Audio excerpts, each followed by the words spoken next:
A gente vai dar início a exame de qualificação para o doutorado da Amanda Oliveira. Então, esse é um rito formal da COP. É um exame que o aluno de doutorado faz mais ou menos no meio do caminho, onde ela apresenta a proposta de tese, doutorado dela, no caso, e do que ela já fez, o que ela vai fazer. E esse exame tem dois pedaços, um documento que ela submeteu por uma banca e a apresentação oral que ela vai conduzir agora. E a Amanda é orientada por mim, eu sou Daniel Raton Figueiredo, professor aqui do PESC, e pelo Bruno Silva, meu colega lá na Universidade de Massachusetts, em Amherst, onde a Amanda passou um período. E para a avaliação do trabalho, nós temos três pessoas. O professor Gerson Zaverucha, que está aqui, meu colega no PESC, o professor Walter Kraus, da PUC do Rio, e a professora Ana Reale, da USP de São Paulo, participando todos de maneira remota, ok? Então, a Amanda tem mais ou menos 30 minutos, 35 minutos para apresentar o trabalho dela, e depois a gente faz a parte de arguição da banca, ok? Então, sem mais demoras. Bruno, esqueceu alguma coisa? Não, tudo certo? Acho que tudo certo. Ok, então, sem mais demoras, a palavra é sua. Obrigada. Quer ligar aqui? Ah, é. Vai ficar melhor, né? Estão me ouvindo bem? Vou tirar aqui. Ok. Bom, como o Daniel falou, sou a Amanda, estou aqui para apresentar o meu exame de qualificação de doutorado, que é intitulado Balance Heuristics of Policy Evaluation with Multiple Behaviors in Reinforcement Learning. Bem, inteligência artificial, ela vem se tornando cada vez mais presente no nosso dia a dia, né? Quase tudo que a gente vê, com que a gente interage, está de alguma forma ligado com o IA. E uma grande parte dessa revolução, ela é dada por aprendizado por reforço, que aprendizado por reforço, o RL, né, Reinforcement Learning, é um dos três paradigmas principais de aprendizado de máquina e é usado em diversas aplicações, como, por exemplo, o AlphaGo, o DeepSeek, os balões estratosféricos da Google e muitos outros. Então, dando um exemplo mais concreto, motivacional para o nosso trabalho, a gente pode imaginar um robô cirúrgico, que nesse caso a gente tem um agente, um robô, que ele vai executar políticas, procedimentos cirúrgicos em pacientes. E a gente pode imaginar que ele vai fazendo cirurgias e ele vai obtendo dados de cirurgias passadas, vai salvando esses dados. Eventualmente, alguém pode ter uma ideia de como melhorar a cirurgia e propor uma nova política que ele vai passar a executar, que, por exemplo, vai diminuir o sangramento durante as cirurgias. E aí, dando isso, ele vai passar a salvar dados de novas políticas, de cirurgias, obtendo diferentes procedimentos, utilizando diferentes procedimentos, né? E aí, com isso, a gente passa a se perguntar, né? Tá bom, dado que eu tenho essas informações de cirurgias passadas salvas, frutos de diferentes políticas, será que eu consigo usar esses dados históricos para estimar quão boa seria uma nova política, né, arbitrária? A resposta é sim, existem técnicas para isso, como, por exemplo, o conceito de Multiple Important Sample. Então, a ideia aqui é uma proposta antiga já, que a ideia é que a gente tem essa técnica que é feita para avaliar uma função f, deixa eu fazer aqui, uma função f, dado uma distribuição de probabilidade p. E isso, deixa eu ver, e fazer isso utilizando dados históricos. Então, no caso, a gente vai ter D distribuições de probabilidade, no caso aqui desse exemplinho, nós temos 6 distribuições de probabilidade, e cada uma delas vai ter N amostras, J amostras para distribuição BJ.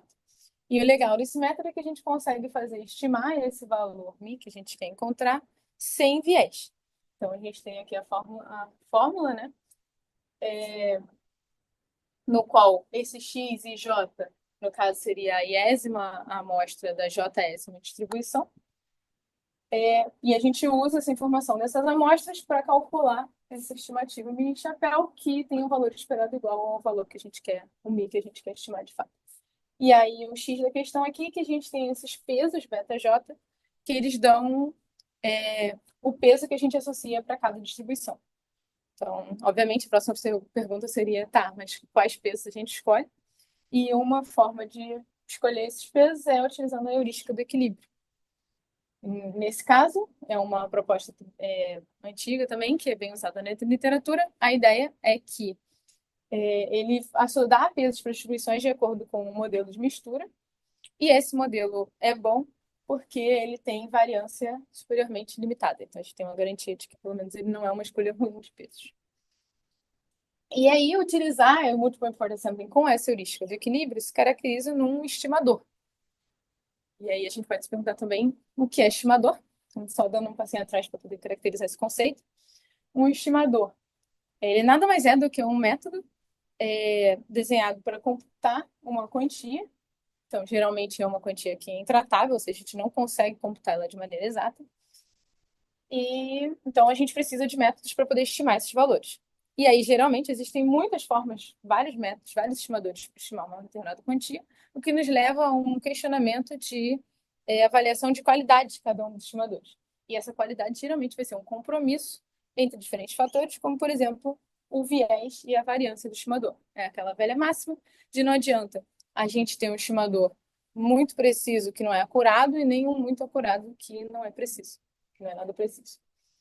Então, a gente precisa sempre avaliar os estimadores nesse sentido, e uma métrica que a gente usa nesse trabalho aqui para avaliar esses estimadores é o erro médio quadrático das nossas estimativas.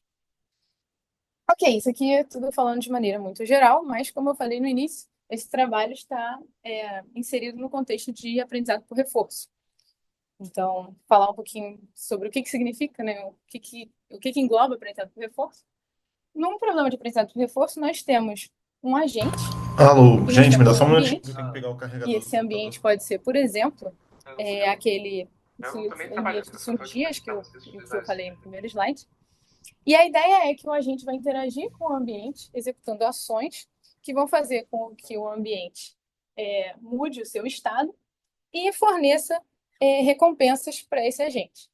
E o objetivo do agente é aprender a tomar sequências de decisões, utilizando, sem ter uma noção de resposta correta, utilizando só as recompensas para ter noção de se as ações foram boas ou ruins. Dito isso, a gente precisa de mais caracterizar mais algumas coisas para a gente poder entender o contexto inteiro de aprendizado por reforço. A primeira delas é a noção de política. Política nada mais é do que um mapeamento de quais ações o agente deve tomar quando em cada estado, quando o ambiente está em cada estado. E um conceito muito importante também é o conceito de retorno, que é o somatório das recompensas que o agente obtém ao interagir numa interação com o ambiente.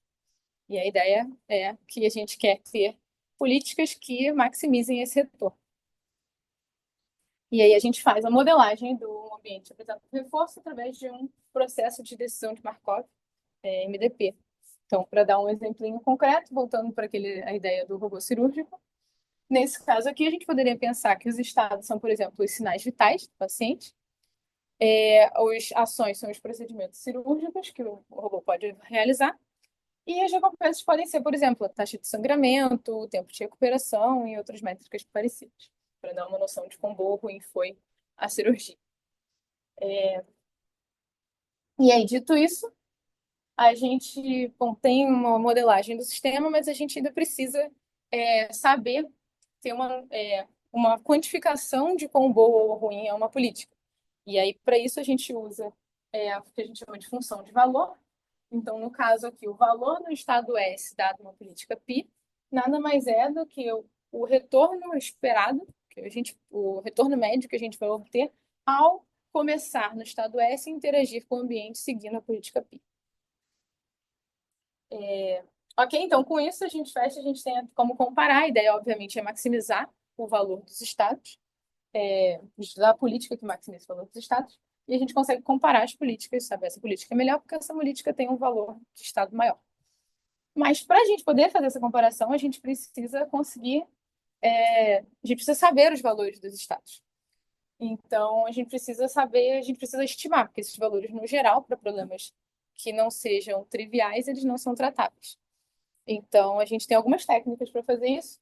por exemplo, a gente chama de on-policy, é o método de Monte Carlo, que significa que eu quero estimar uma política π, o valor de uma política π, então eu vou interagir com o ambiente utilizando essa política, e aí eu vou fazer a média dos retornos que eu obtive. Isso aí é uma estimativa não enviesada do valor do Estado, do valor dessa política. Mas, se a gente pensar naquele caso do robô cirúrgico, a gente obviamente não pode fazer isso para uma política arbitrária, porque se a gente colocar uma política qualquer para fazer cirurgias, a gente corre o risco de matar alguém. Então, a gente obviamente não vai querer fazer isso, a gente vai precisar se utilizar de técnicas diferentes. Como, por exemplo, e aí existem muitas técnicas de avaliação off-policy.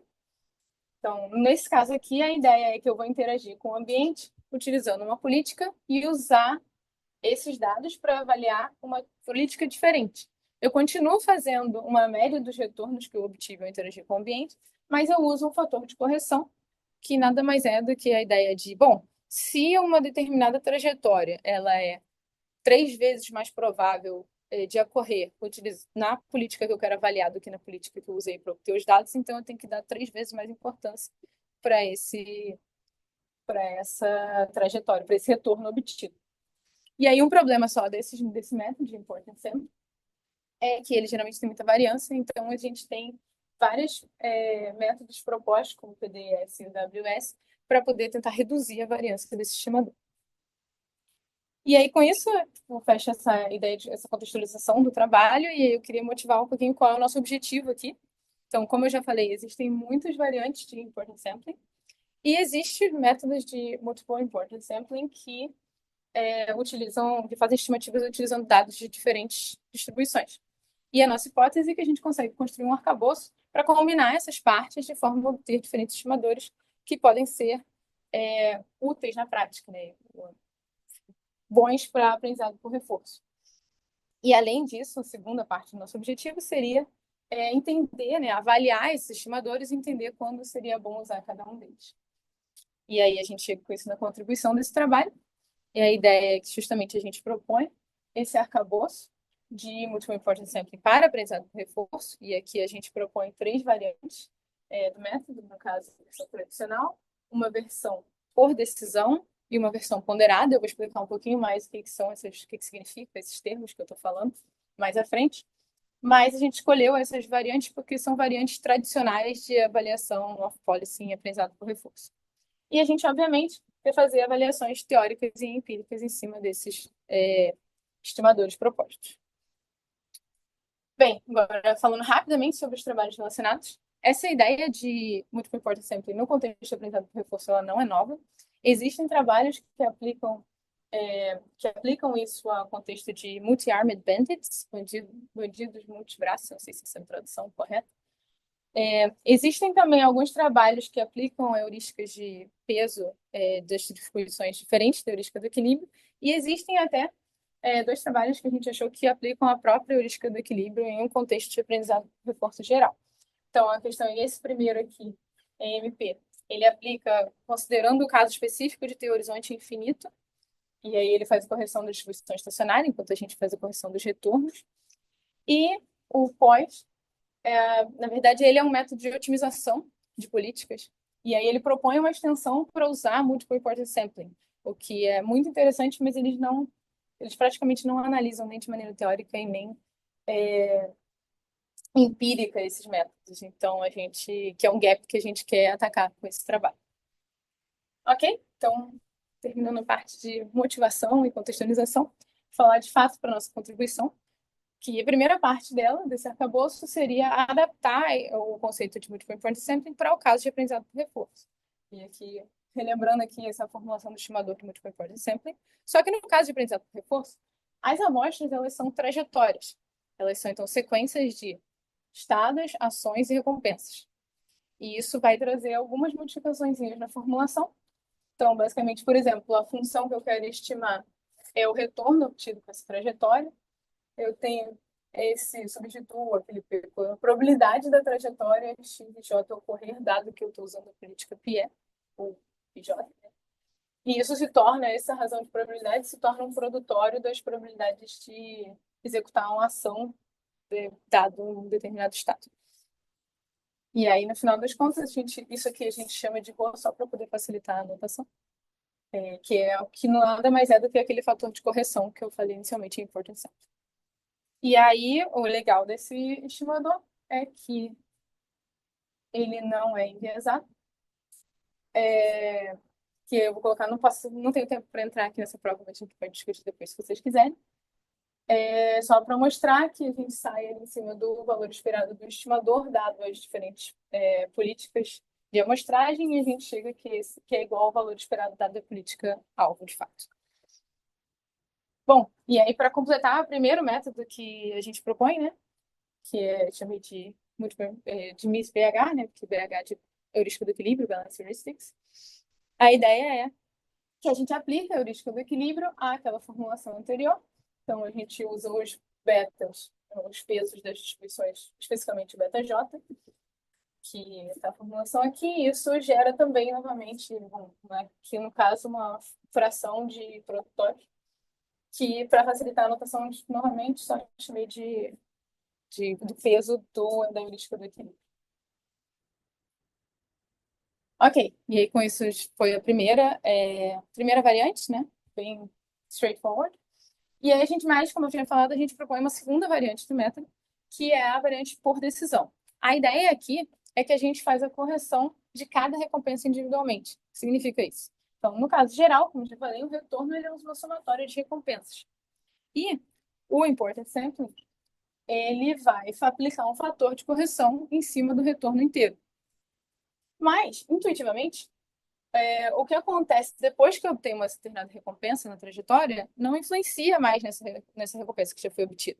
Então, a ideia do per decision, né, for sampling, ou por decisão, é que ele vai corrigir cada recompensa individualmente e, com isso, reduzir a variância da estimativa.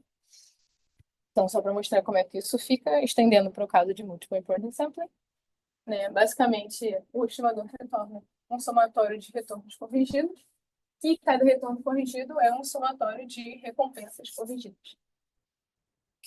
corrigidas pelo fator, né, o peso do heurístico do equilíbrio. E aí, uma coisa muito legal deste método é que a gente prova que ele é um estimador não enviesado, então que o valor esperado dele é igual ao valor esperado do retorno dado à política de interesse, sob a condição de, assim como no Important Sampling, de que as políticas de amostragem, elas cobrem toda a política-alvo. Quer dizer, que toda a trajetória que é possível de ser obtida com política-alvo tem que ser possível de ser obtida com alguma das políticas de amostragem. E aí, para terminar, né, os métodos propostos, a gente propôs uma terceira variante, que é a versão ponderada. E a ideia aqui é que a gente faz uma normalização do estimador pelos pesos, pelos fatores de correção, né, que a gente chama de importance weights. Então, a ideia é que, no caso geral, no estimador, a gente faz uma média dos retornos obtidos ao interagir com o ambiente. E no caso do importance sampling, a gente faz uma média dos retornos corrigidos, multiplicados pelo fator de correção. No caso, só que o que acontece? Como eu tinha falado, ele tem alta variância, porque de vez em quando esses pesos eles vão ter um valor muito alto, e aí isso acrescenta variância no estimador. E aí, pensando nisso, a versão ponderada, ele vem para fazer, em vez de você dividir pelo número de amostras, você divide pela soma dos pesos, o que introduz um viés, sim, mas esse estimador ainda é consistente, o que significa que quando você aumenta o número de amostras, o viés tende para zero, e ele acaba diminuindo a variância, o que faz que na prática ele seja muitas vezes um estimador melhor do que o estimador important sampling, embora tenha um viés.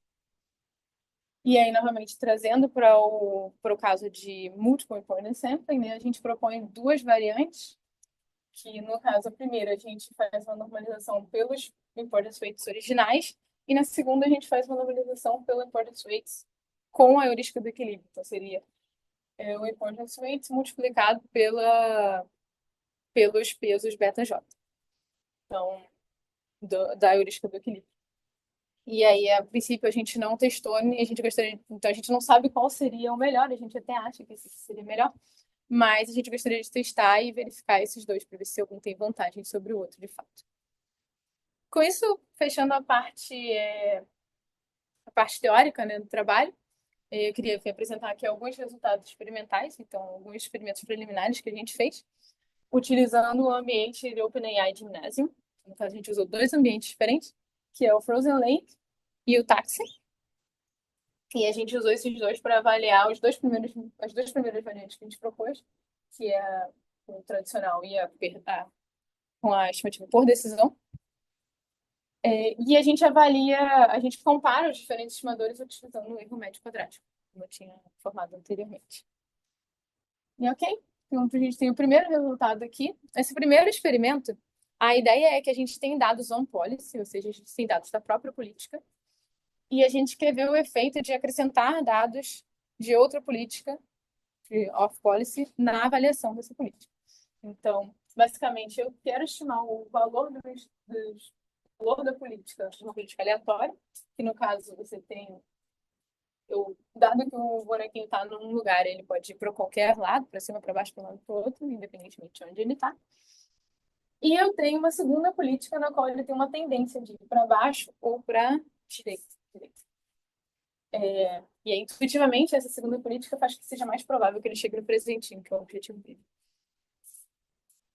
E aí, o que eu estou mostrando aqui nesse gráfico, eu tenho no eixo Y um erro médio quadrático, e eu mostro os box plots de 4 estimadores diferentes. No caso, cada uma desses box plots eu tenho uma faixa laranja, que é a mediana dos erros ao longo de 100 experimentos.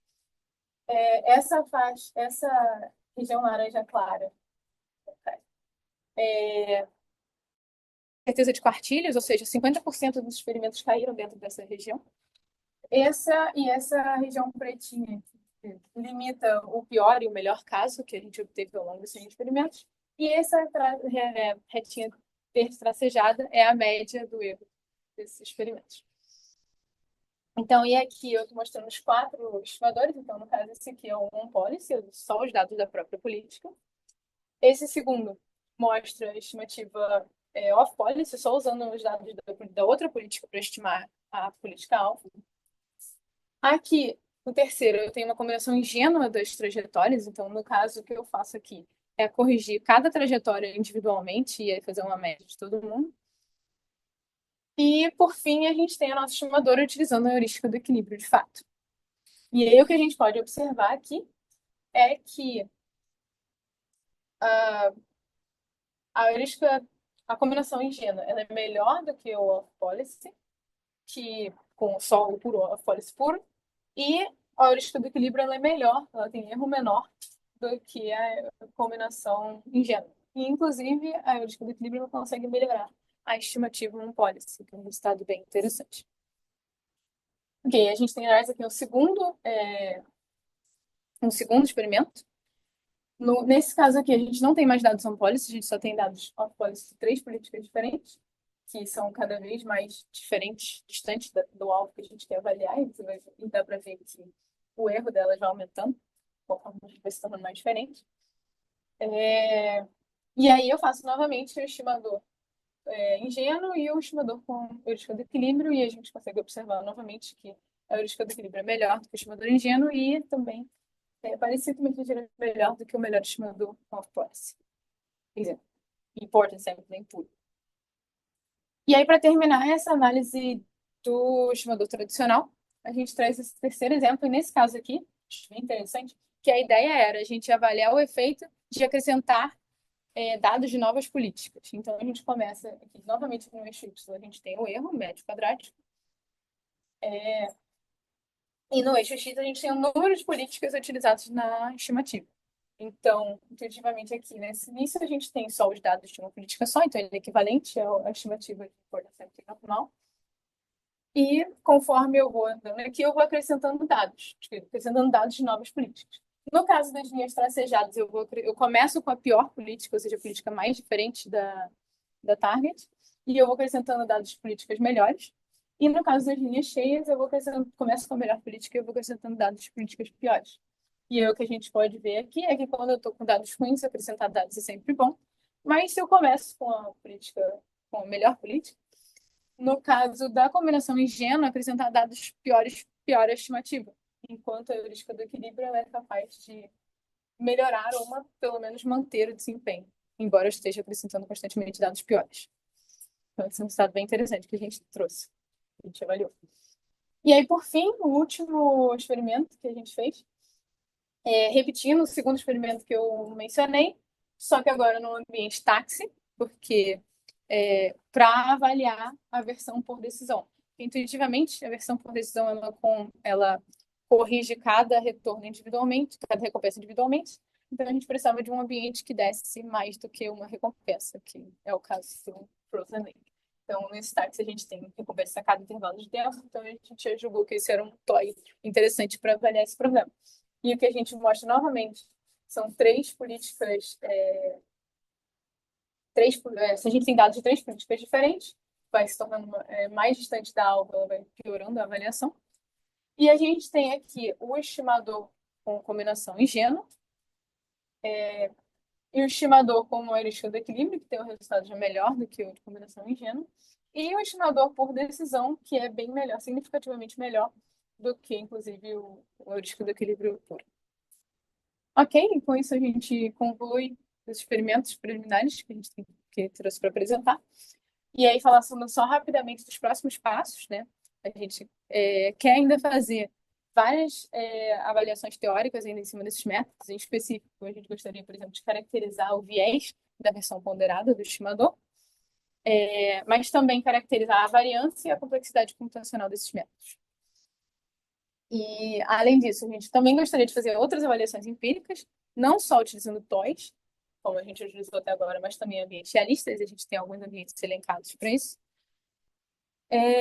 E também, obviamente, a gente gostaria de comparar esses métodos com o estado da arte de avaliação off-policy. E aí, além disso, a gente precisa ter umas tarefinhas de implementação de código, a gente precisa reestruturar o código, isso é importante, e implementar uma versão ponderada, que ainda não está implementada. E a gente gostaria de escrever um artigo, na verdade, a gente está querendo submeter para a NeurIPS, com sorte ainda vai dar tempo, estamos otimistas. E, obviamente, fechar a tese, né? Escrever e defender a ideia que a previsão que a gente defenda em março do ano que vem.